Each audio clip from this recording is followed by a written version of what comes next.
Hello guys, welcome back to the channel. In today's video, I'm going to show you how to unlock Naive Dog set in Heartopia latest update.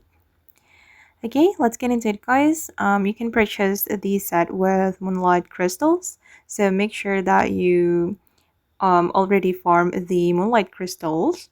You can get it from here for free from the guild sign-in. You will be able to claim Moonlight crystals for the daily rewards, and I'm going to show you where you can purchase the Naive Dog set. Go to the event menu, select Kit at Heart Party event, and select Go Purchase, and you will open the Acorn store, and you're going to select Naive Dog set. Okay, and this is the set. You need 480 Moonlight crystals to buy this set.